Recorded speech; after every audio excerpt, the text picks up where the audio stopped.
এই মুহূর্তের big breaking news, যতবার ডাকবে যাব। ইডির ডাকে সারা দিল্লিতে এজেন্সির সদর দপ্তরে তৃণমূলের দেব। আগেই সাংসদের ঘনিষ্ঠ মহলের সূত্র থেকে জানা গিয়েছিল ইডির ডাকে সাড়া দেবেন তিনি। বলেছিলেন যতবার ডাকবে যাব।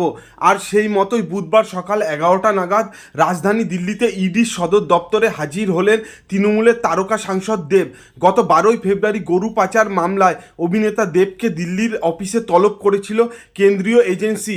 আজ ইডির গোয়েন্দাদের জিজ্ঞাসাবাদের মুখোমুখি মমতার গুড বয়। পূর্বে 2022 সালের 15ই ফেব্রুয়ারি এই একই মামলায় দেবকে কলকাতার নিজাম প্যালেসে জিজ্ঞাসাবাদ করেছিল সিবিআই। সেই সময় টানা 5 ঘন্টা জিজ্ঞাসাবাদ করেছিল সিবিআই। তবে এবার সরাসরি দিল্লিতে তলব। আগেই সিবিআই সূত্র থেকে জানা গিয়েছিল গরু পাচার কাণ্ডে বিভিন্ন সাক্ষীকে জেরা করে দেবের নাম সামনে এসেছে, তাই তাকে জিজ্ঞাসাবাদ করা হচ্ছে। আগে এই মামলায় এজেন্সির জিজ্ঞাসাবাদের মুখোমুখি হওয়ার পর দেব জানিয়েছিলেন একজন ব্যক্তিকে চিনি কি না সেই বিষয় জানতে চাওয়া হয়েছে। আমার বক্তব্য জানিয়েছি, মনে হয় আর ডাকবে না। তবে দেবের মনে হওয়া আর মিলল না। আর্থিক তছরূপ মামলায় জিজ্ঞাসাবাদ করতে আজ 21শে ফেব্রুয়ারি দেবকে ফের দিল্লিতে ইডির সদর দপ্তরে ডেকে পাঠানো হয়। সময় মতোই সেখানে পৌঁছেও গিয়েছেন দেব। প্রসঙ্গত, গরু পাচার মামলায় 2022 সাল থেকে জেলবন্দি তৃণমূলের দাপুটে নেতা অনুব্রত মণ্ডল গত বছর দেবকে নিয়ে বিস্ফোরক অভিযোগ করেছিলেন বিজেপির বিধায়ক তথা অভিনেতা হিরণ।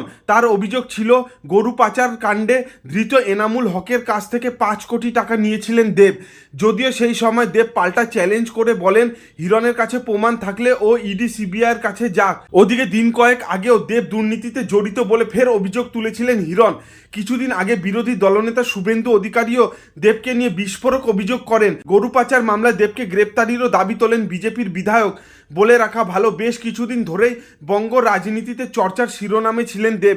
লোকসভা ভোটের আগে সম্প্রতি তিনি নিজের লোকসভা কেন্দ্রের অন্তর্গত কয়েকটি সংগঠনের প্রধান থেকে ইস্তফা দিয়েছিলেন।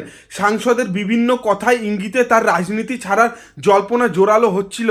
মনে করা হচ্ছিল দেব সম্ভবত আসন্ন লোকসভায় আর তৃণমূলে প্রার্থী হতে চাইছেন না।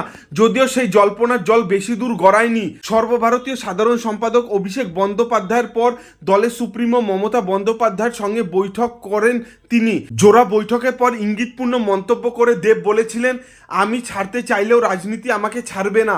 তিনি যে ফের ঘাটাল থেকে লোকসভা ভোটে দাঁড়াতে চলেছেন তাই পাকা বলে জানা গিয়েছিল।